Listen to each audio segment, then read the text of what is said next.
Seguir adiante. Queridos, vamos abrir a Escritura no Antigo Testamento.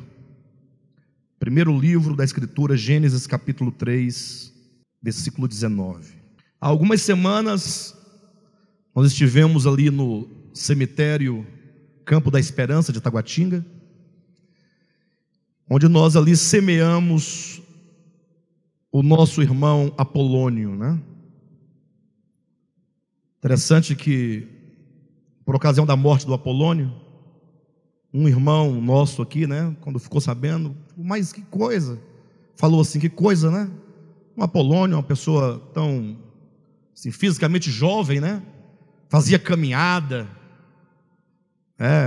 O irmão que fez esse comentário se encontrava com ele algumas vezes ali na Ceilândia, fazendo caminhada, e comentou que ele era magro, né?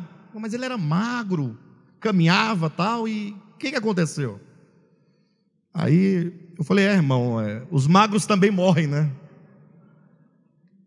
Morre o magro, morre o gordo, morre o branco, morre o negro, o rico, morre o pobre, morre o evangélico, morre o católico, morre o ateu, né? Morre o espírita, morre todos, sem nenhuma distinção.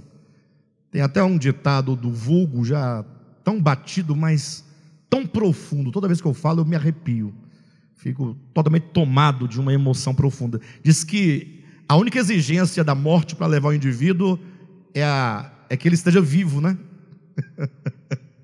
Eu acho essa é uma coisa muito interessante, né? Porque diz que a morte não tem essa exigência toda. Ela é uma senhora assim bastante compreensiva, bacana, e diz que a única exigência que ela faz é que o indivíduo esteja vivo. Portanto, se você estiver vivo agora, saiba que você é um forte candidato para partir, ainda hoje. Ou seja, não precisa ser hoje também, né? Quer dizer que você é um candidato que, desde que esteja vivo, qualquer hora é a hora, né? Às vezes a morte vem e leva a pessoa de supetão, não dá tempo de ela nem pensar, não dá tempo de se despedir de ninguém. Outras vezes ela dá um tempo, né? A divina providência às vezes permite que a pessoa tenha bastante tempo para pensar, para refletir, para considerar algumas coisas, algumas questões.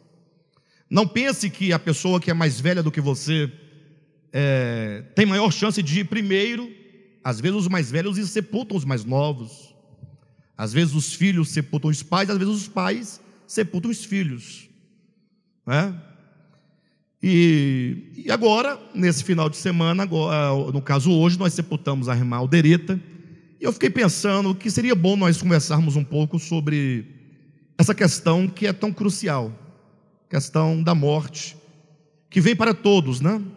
Nós sabemos que o Evangelho nos traz a esperança da ressurreição, da imortalidade com Cristo Jesus, mas o fato é que a eternidade, ela depende muito dessa vida nossa temporal. Ou seja, se você pensa na eternidade, que é algo futuro para você e também para mim, saiba que a eternidade ela será definida, ou melhor, a nossa entrada na eternidade, ela será definida a partir do nosso viver hoje, aqui nessa vida transitória, nesta vida temporal. E portanto é preciso que nós vivamos aqui na terra com uma consciência bastante clara acerca de duas coisas que são essenciais.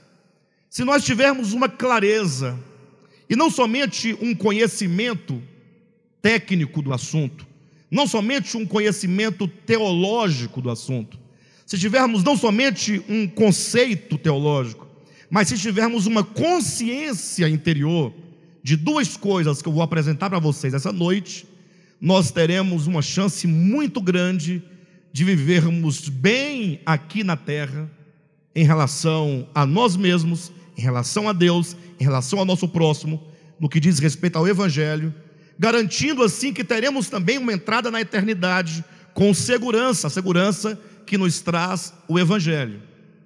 E de antemão, eu quero dizer para os irmãos que, a despeito da altura que o grito que a sua religião dá, concernente às convicções que ela declara, o fato é que quando nós entramos na eternidade, o que vai prevalecer é somente aquilo que foi construído dentro de nós.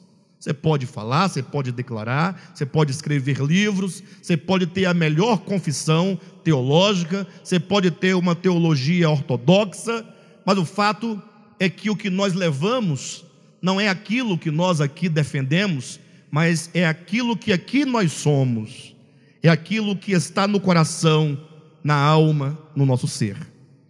Há algumas semanas foi o irmão Apolônio, mas já foram outros também, já foi o irmão Raico, já foi o irmão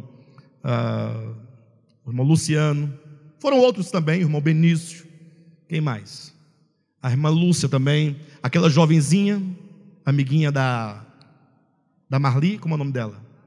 A irmã Valéria também, tinha quantos anos? Salvo engano, não tinha 30 anos de idade, né? 20 anos, 28, 29, alguma coisa, 30, não sei. Mas era nova. Então, daí os irmãos têm a noção. Hoje a irmã Alderita. E amanhã, vai que seja o pastor Alexandre, né? Dá um defunto bonito. Caixão, algodão no nariz, né? No ouvido e na boca.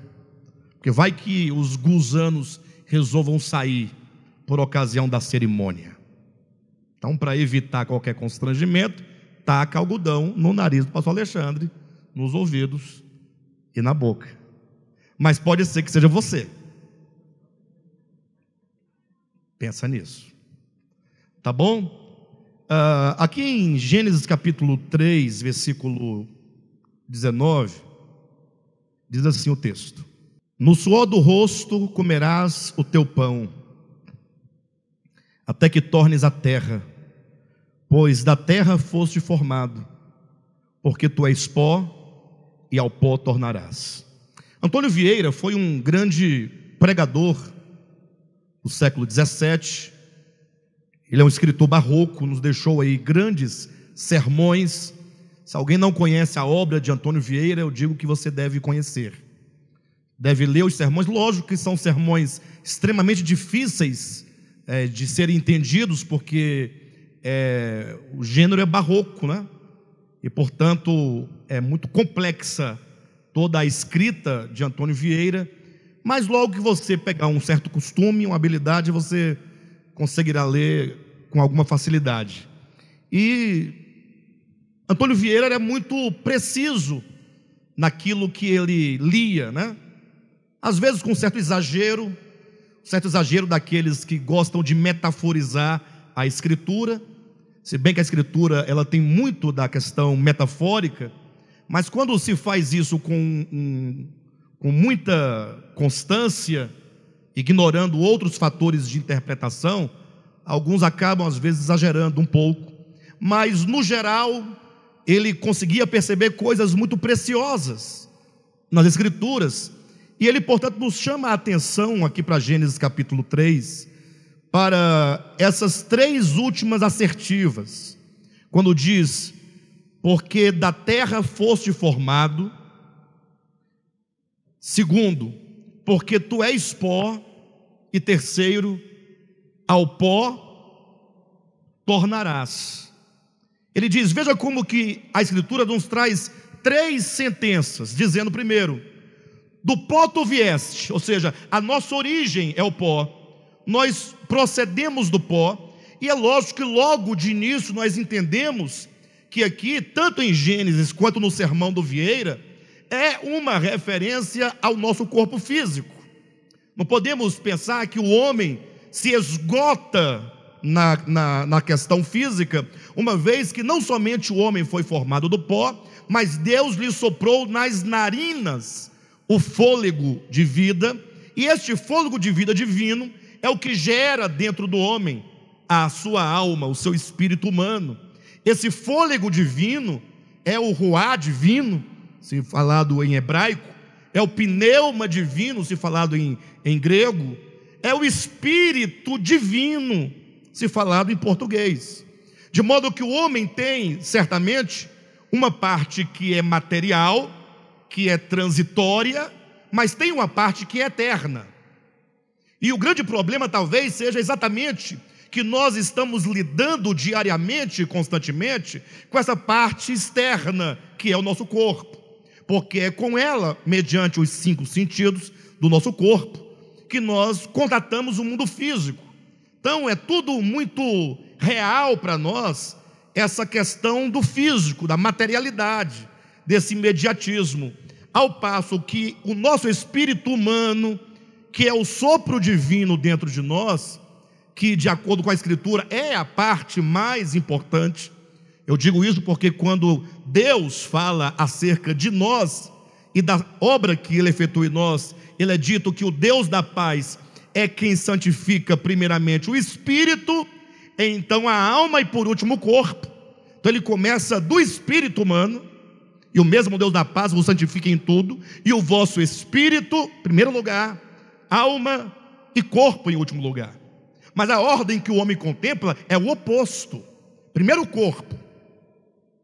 Quando se trata de alimentação, de comer, encher a nossa barriguinha, puxa, o corpo está assim sempre com uma grande exigência, não somente de comer na hora certa, não somente para garantir a minha parte em detrimento da parte do outro, porque se o alimento for pouco, que o outro fique sem. Eu tenho que ter a minha parte, não é? Garantir o horário que eu devo comer, ou a melhor qualidade de comida que eu tenho que comer. Quando diz respeito ao descanso, ao lazer, né, até mesmo à saúde, nós sempre pensamos, olha pastor, faça um exercício, faça uma caminhada, né? Afinal, o nosso corpo não aguenta muito. E é verdade, tudo isso aí é muito importante. A alimentação é importante, todo o cuidado do corpo é importante.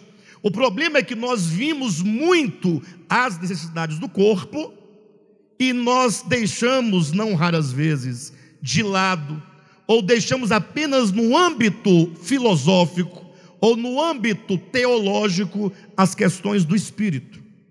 Ou seja, quando o assunto é o espírito humano, se discute teologicamente e abundantemente o assunto.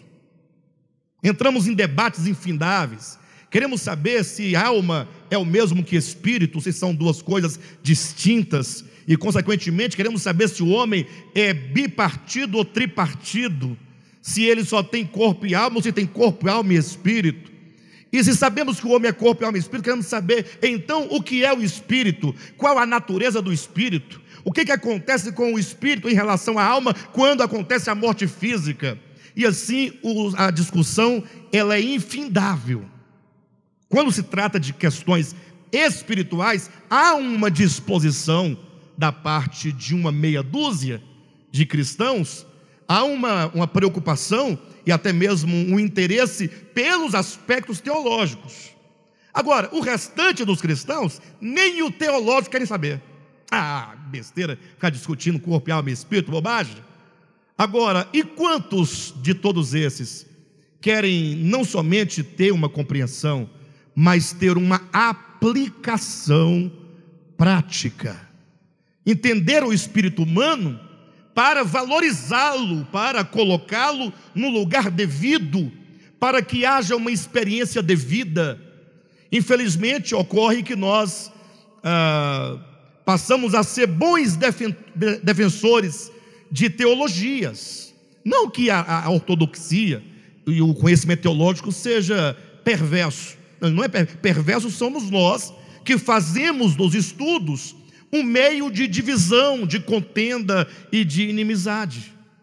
E deixamos de entender que a Escritura ela tem uma função primordial de ser uma testemunha para apontar quem é Deus e quem era o homem, para que o homem, entendendo Deus e o homem e Deus, ele possa ter agora um relacionamento efetivo, ele possa se entender como alguém que não somente tem a possibilidade, mas também o dever de ter um crescimento espiritual na sua vida humana em direção à eternidade. Por isso que Vieira, ele nos chama a atenção nesse versículo que lemos aqui, 3,19 de Gênesis, dizendo que nós temos aqui praticamente um paradoxo. do nosso pensamento. Primeiro porque ele diz assim: quando Deus afirma que nós viemos do pó, ninguém questiona, ninguém duvida. Até a ciência ela é capaz de comprovar que a nossa matéria, o nosso corpo físico, tem muitos elementos que veio do barro, não é mesmo? Que veio da terra. Tanto é que também não é difícil alguém concordar e entender que aquele que veio do pó, ao pó tornará. Falando como Antônio Vieira, basta você chegar num cemitério e você entrar e você olhar em cada uma daquelas sepulturas, e você terá a prova evidente, clara, diante dos teus olhos, que aquele que outrora era pó, foi sepultado e tornou a ser pó. Que o homem veio do pó não há de se duvidar, que o homem vai voltar para o pó também ninguém pode duvidar. Você sai andando no cemitério, olhando cada uma daquelas sepulturas, cada uma daquelas lápides. Eu particularmente gosto muito de ler as lápides, né? Eu fico olhando o que alguém escreveu, para ter uma ideia, uma noção, refletir um pouco. E aí talvez você olha ali, você vai ver pessoas totalmente insignificantes, que você nunca ouviu falar, que ninguém nunca ouviu falar. Entenda insignificante no sentido coletivo, que as pessoas não sabem quem é. Ela foi importante para a família, para quem conheceu, mas não tem uma evidência, uma ascensão, uma projeção, uma popularidade. Ou seja, alguém que você não sabe quem é, mas eventualmente você pode encontrar nomes de pessoas importantes que todos conheceram. Mas independentemente de ser grande ou pequena a pessoa, de ser rica, ter sido rica ou pobre, independentemente de qualquer coisa, Antônio Vieira faz um trocadilho e diz que na morte não há negro, nem branco, nem amarelo, porque todos são cinzas.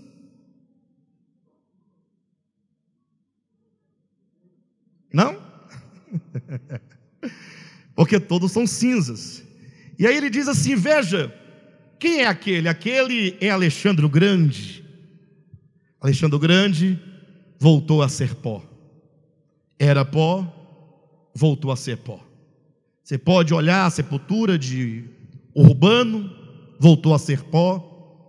Você pode pegar tanto os gregos, os egípcios, os romanos. Você pode pegar os franceses, Napoleão. Pode vir de lá para cá. Quem você quiser, de grande a pequeno, que morreu, voltou a ser pó. Então não há dificuldade nenhuma na compreensão que o homem tenha vindo do pó e que retornará a pó. Agora, ele coloca a grande questão dizendo que talvez o nosso problema é compreender a segunda sentença.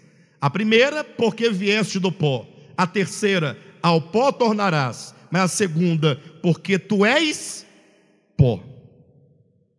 Olha para o lado, para o seu irmão. Não, numa boa. Mas não olha igual crente evangélico, não. Olha normal. O que você está vendo aí? Fala a verdade. A verdade, o que você está vendo aí? Um pó bonito. O que você está vendo aí? Um pozinho queimado. Não, se numa boa. Esquece o texto bíblico por um momento. Você está vendo o quê? Está vendo um ser humano, uma pessoa viva, uma pessoa saudável, forte, bonita, elegante. Nem tanto, né? Mas cheirosa, penteada, arrumada, uma pessoa, né? E você consegue olhar para essa pessoa numa boa e olhar para o texto bíblico e voltar os olhos para a pessoa e declarar: é pó. Você percebe que nós não conseguimos fazer essa devida relação senão por uma instrução da Escritura? Tanto é que nós, quando alguém morre, logo você, se a pessoa for uma pessoa nova, que não tinha nenhuma enfermidade, pelo menos prevista, né? Não estava na agenda da pessoa ficar doente, todos nós nos assustamos. Uai, como assim? Quem? O fulano? Não. Mas o que aconteceu? Por quê? Como? Por que nós nos assustamos tanto, se nós dizemos que temos a consciência de que somos pó? Um pó que o vento soprou, que é o sopro divino, e esse pó, com o sopro divino, se pôs em movimento, e você está em movimento enquanto soprar em você esse sopro divino. Cessa o sopro divino, esse pó, onde o sopro acabar, onde o vento parar de soprar, o pó se assenta, e ali ele fica, e ali ele é pó. Ou seja, para nós podermos pensar na eternidade, temos que ter uma consciência clara daquilo que nós somos. Nós somos pó, do ponto de vista da nossa transitoriedade na terra, que é esta vida humana, sem falar da eternidade, falaremos daqui um pouco sobre ela, mas pensando agora, porque agora que nós estamos aqui, é aqui que nós nos casamos, nós geramos filhos, nós constituímos famílias, nós constituímos amigos, nós vivemos no meio social, onde nós trabalhamos, onde nós estudamos, onde nós nos relacionamos.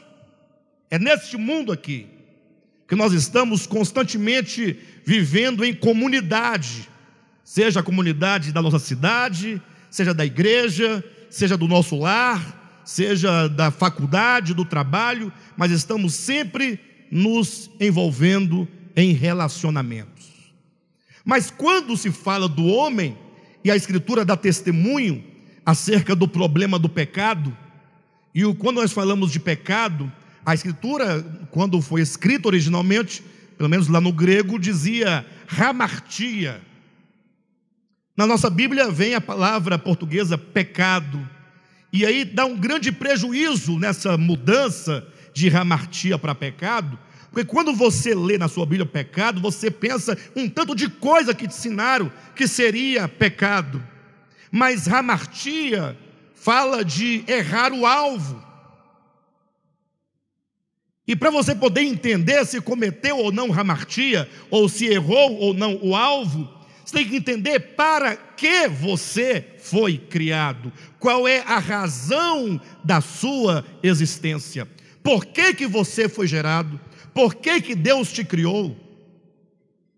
E se você ler os evangelhos, falarei disso com mais propriedade na semana que vem, você vai compreender claramente que você tem duas funções básicas, ou que sejam duas razões fundamentais para as quais você existe.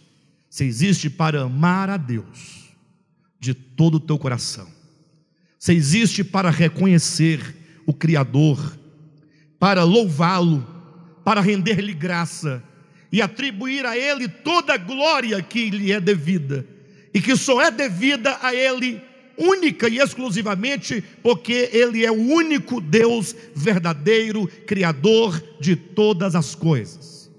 E você também foi gerado, você nasceu, foi criado por Deus para amar ao teu semelhante, para ser uma bênção para o seu próximo, para ser a mão de Deus que alcança o seu próximo, para que no seu amor a Deus você possa servi-lo na medida em que você serve a Deus no próximo. Não exige serviço a Deus fora do próximo, serviço isolado.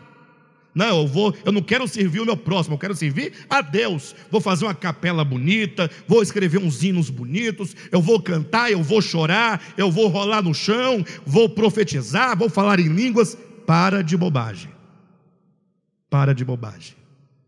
Já deu testemunho o apóstolo Paulo, que você pode fazer qualquer coisa que você faça, se não tiver amor, nada será. E quando se fala do amor, o amor ele só se manifesta numa relação. Ou seja, o amor ele só é real e prático se houver o outro a quem amar. Porque vocês acham que a Escritura apresentam o Deus único e verdadeiro como Deus triuno, Pai, Filho e Espírito Santo? Para que a Bíblia faz isso com a gente? Para poder ficar nós aqui ficarmos discutindo se Deus é trino, se são apenas manifestações, se o Espírito é pessoa ou não é, ou se é apenas Pai e Filho, porque o Espírito seria uma energia, Ou que é Pai, Filho e Espírito Santo, mas só o Pai é que é Deus, o restante não é Deus? Ou que sejam os três deuses, mas o Pai é o Deus maior, Jesus o Deus mais ou menos, o Espírito Santo o Deus pequenininho? Para que Deus apresenta essas coisas para nós? Para criarmos essas teologias, esses dogmas, e se tornar o fator determinante se nós vamos matar o cádmio numa fogueira queimado ou não? Se o cádmio negar, a Trindade morre queimado. E agora? Mas em nome de Deus, é para isso. Eu não vejo outra razão, porque o Deus único e verdadeiro se revela enquanto Deus trino, senão para mostrar que, sendo Deus amor, é preciso que esse amor ele seja manifestado numa relação. Pai, Filho e Espírito Santo, numa relação de amor e de comunhão, para nos ensinar que nós fomos criados para amar a Deus e servi-lo na medida em que nós, amando a Deus, manifestamos esse amor em serviço para o próximo, nessa relação de amor, de mutualidade e de serviço. Quando, todavia, o homem, em tudo o que ele pensa, no sentido, em tudo aquilo que ele maquina, ou em tudo aquilo que ele planta no seu pensamento, no seu coração, tudo aquilo que ele fala, no sentido que ele projetou do pensamento as palavras, e agora ele age no mundo, tudo o que ele pensa, nesse sentido de projeção, que ele fala, se projeta do seu pensamento, e age no mundo, se ferir esses dois princípios, de amar a Deus e de amar o próximo, se ferir esses princípios, é pecado, é hamartia, é errar o alvo. A prova é que, imagine você que Jesus falando, por exemplo, sobre esmolas. Esmola é uma coisa boa ou ruim? Bem, imediatamente a coisa boa, né? Ajudou uma pessoa. Mas Jesus, como ele trata com o coração, ele diz: olha, quando vocês forem dar uma esmola, vocês devem fazê-lo, mas não conforme fazem os fariseus. Porque os fariseus, eles não dão a esmola porque ama o outro. Eles não estão compartilhando nada. Eles não estão sentindo a dor do outro, coisa nenhuma. Não há aqui nenhuma misericórdia para com o outro. Pelo contrário, aqui há egoísmo. Alguém pode falar, mas como pode alguém dar uma esmola com egoísmo? É porque essa pessoa, ao fazer isso, ela faz para se promover a si mesma. Ela faz isso visando não o outro, mas visando a si mesma. Jesus toca num ponto fulcral da experiência humana, que é o problema do egoísmo humano. O egoísmo humano, quando sendo este egoísmo tão egoísta, ele é capaz de dar ao outro algum benefício pensando em si mesmo. Olha a malignidade desse tal do egoísmo.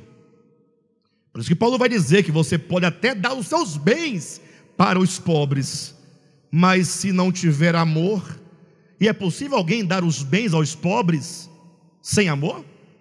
Mas você está dizendo, então tem uma outra intenção nesse dar o bem aos pobres.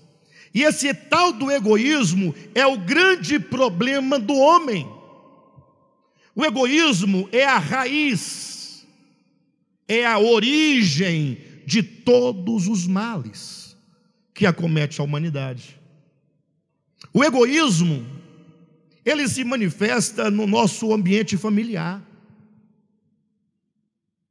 na família, esposa, esposo, pais e filhos, filhos e pais, irmãos. Esse egoísmo se manifesta quando nós queremos promover a nós mesmos em detrimento de outro, quando queremos ganhar vantagem, quando nós, por motivos pessoais próprios, do próprio egoísmo, nós falamos mal do outro, nós pichamos o outro, nós despimos o outro. Ou seja, existe um mal enraizado na nossa consciência de uma ilusão, porque esse egoísmo, ele não é de fato. Você não é o que você acha que você é. Porque quando nós nos colocamos, quando nós deixamos de ver o que somos, porque é pó, quando essa grande e suprema verdade, porque é pó, não está radicada na minha consciência, eu vivo como se eu fosse eterno. Eu vivo como se eu fosse um Highlander. Vocês todos um bando de mortais e eu o Highlander, imortal. Por isso que eu zombo de vocês, que eu humilho vocês, que eu escravizo vocês, que eu engano vocês, que eu bato em vocês, que eu mordo vocês, que eu arranho vocês. Por esse motivo, me sinto todo poderoso. E vocês não... Vocês entendem que quando eu falo vocês e eu quero dizer o ser humano. Falta-nos a compreensão que nos humilhe no sentido de nos colocar no devido lugar. E essa grande obra do Espírito Santo, de nos colocar no lugar de criatura e nos fazer entender que nós não somos nada, absolutamente nada. Ah, como assim, pastor? Tudo que você é de Deus, é Ele. Ele é, você não. Se você tem uma grande capacidade intelectual, é Ele em você.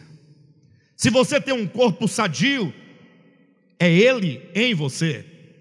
Se você tem força, talentos, conhecimentos, fala outros idiomas, se você até mesmo inclusive tem muito dinheiro, esse dinheiro, se é um dinheiro justo que veio em razão do trabalho, da conquista, tudo isso é Ele em você. Nós mesmo não somos. E aí o Antônio Vieira, comentando a necessidade que o homem tem de se ver como pó, que é a grande contradição, que ele fala: pois se a mesma escritura diz que eu sou homem, como a mesma escritura diz que eu sou pó? Afinal, sou pó ou sou homem? Aí ele diz: a mesma escritura nos dá a resposta. Como pode a escritura dizer que sou pó e ao mesmo tempo dizer que sou homem? E afinal, eu sou homem ou sou pó? E aí ele coloca algo interessante, ele coloca a seguinte sentença e a seguinte conclusão. Ele fala: todo ser que há no universo não é o que é. Entenderam? Ele vai demonstrar, e eu também vou trazer a demonstração dele para vocês. Todo ser que existe no universo, existe, não é o que é. Então olha para o seu irmão e diga para ele: você não é o que você é. Não pode falar com convicção: você não é o que você é. Não tenha medo de falar, calma. Até o final da mensagem, 12h40, vocês vão entender o sentido. Diga ao seu irmão: Vera, você não é o que você é. Você acha que você é isso aí? Isso é pura ilusão. Aí, se eu não sou o que eu sou, aí ele diz: você não é o que é. Você é o que você era e aquilo que você há de ser. Aquilo que sou é exatamente aquilo que eu era e aquilo que eu hei de ser. Se eu era pó e hei de me tornar pó, então eu sou pó. Então essa minha aparência e esse meu coração, sobretudo com esse tal do egoísmo implantado na minha consciência, me engana e me faz viver como se eu não fosse aquilo que eu era e aquilo que eu serei. Ou seja, esse ego me engana, me fazendo usurpar o lugar do único que é. E para demonstrar, o Antônio Vieira conseguiu encontrar um texto lá em Êxodo, salvo engano, capítulo 7, versículo 12. Não tenho certeza do texto, podem abrir se quiserem. Êxodo capítulo 7, versículo 12. Êxodo capítulo 7, versículo 12. Mostrando o momento em que Moisés entra diante de Faraó, e ele então lança o seu cajado, diante de Faraó, e o cajado se transforma em serpente. Aí lá vem os magos de Faraó, talvez uma meia dúzia ou uma dúzia de magos, e também lançam ali as suas varas diante de Faraó, e as varas dos magos também se transformam em serpentes. Eu falei meia dúzia de magos, mas não importa se eram 3, mais ou se eram menos. Importante que os magos de Faraó também fizeram o mesmo prodígio, e as varas dos tais magos também se transformaram em serpentes. Ficou de um lado a vara que Moisés lançara e fora transformada em serpente, do outro lado as varas dos magos também transformadas em serpentes. E aí diz o texto bíblico no capítulo 7, versículo 12, assim: pois lançaram eles cada um o seu bordão, ou a sua vara, e eles, os bordões, se tornaram em serpentes. Não está aí claro? Os bordões dos magos se transformaram em serpentes, mas o bordão de Arão devorou os bordões deles. Pergunta o Vieira: o bordão de Arão, o cajado de Arão engoliu os cajados dos magos? E ele pergunta: porventura cajado tem boca para engolir? Porventura cajado engole? Tem garganta? Entra para o estômago? Porventura não foi a serpente de Arão que devorou as demais serpentes? O que vocês acham? Aí ele diz: mas serpente que era cajado e volta a ser cajado, ela é cajado. Se você era pó e virá a ser pó, você é pó. Olha que interessante. Aquilo que nós somos hoje, devemos viver olhando para nós. Puxa, talvez tudo isso que sou, que tenho, talvez me engana, talvez não me permite entender o que eu sou de fato, para que eu possa viver com simplicidade, com humildade, sem nunca querer ganhar vantagem do outro porque sou pó, sem querer atropelar o outro porque sou pó, sem querer agredir o outro porque sou pó. Agora, temos não somente que compreender aquilo que nós somos, mas temos que entender uma segunda coisa: aquilo que Deus é. Quando Moisés, o mesmo Moisés, chega lá no monte Horebe, onde havia uma sarça incandescente, e ali se encontra com Deus, e Deus fala: olha Moisés, levanta-te, vai ao Egito e você liberta o meu povo. E Moisés pergunta então para o Senhor: e quando me perguntares o teu nome, o que eu devo responder? E Deus disse: quando perguntarem pelo meu nome, diga que o eu sou te enviou. Como assim? Diga que o eu sou. Mas porventura eu sou é nome? A pergunta que devemos fazer é: e a Vera também não é? Eu sou, você não é? Você não é? O Cadmo não é? E aí, pessoal? O Pedro não é? É ou não é? Não. Somente um pode falar eu sou, porque este que diz de si mesmo eu sou é aquele que diz em Apocalipse: eu sou aquele que era, que é e que será eternamente. É aquele de quem diz: é o mesmo ontem, é o mesmo hoje e será eternamente. Deus sempre foi Deus, Deus sempre será Deus, e Ele é Deus, e portanto Ele pode falar de si mesmo: eu sou. Então este eu certamente só cabe ao único que é. Nós não somos. Nós podemos ser um tu, podemos ser um ele, podemos ser um qualquer outra coisa. E se há algum eu em mim e em você, este eu é o próprio Cristo que em nós habita. Por isso que Paulo chega a dizer: logo já não sou eu quem vive, mas Cristo vive em mim. O Cristo de Deus se tornou o eu em Paulo, vivendo por seu intermédio. Então a nossa grande necessidade hoje é compreender aquilo que nós somos e aquilo que Deus é. Se você conseguir compreender, e não somente ter uma compreensão meramente intelectual, mas ter no coração essa verdade selada, radicada, e você passar a andar no mundo neste reconhecimento de que somente Deus é e de que nós não somos, nós já teremos aí meio caminho andado para podermos ir em direção ao reino do nosso Pai. Por isso que o escritor de Eclesiastes, do livro de Eclesiastes, ele muito provavelmente tenha sido Salomão, e ele foi alguém que teve grandes experiências. Quem lê o livro de Eclesiastes logo percebe que o escritor de Eclesiastes foi alguém que experimentou de todas as coisas que o seu coração desejou e que seus olhos viram. Ou seja, ele construiu, ele produziu, ele escreveu, e depois de tudo que ele conquistou, que ele viveu, que ele experimentou, ele chegou a uma conclusão. Depois de tudo que ele viveu, ele concluiu que tudo o que acontece debaixo deste sol é pura vaidade. Tudo. Mas quanto tempo nós vamos gastar para que essa verdade seja verdade em nós? Quanto tempo?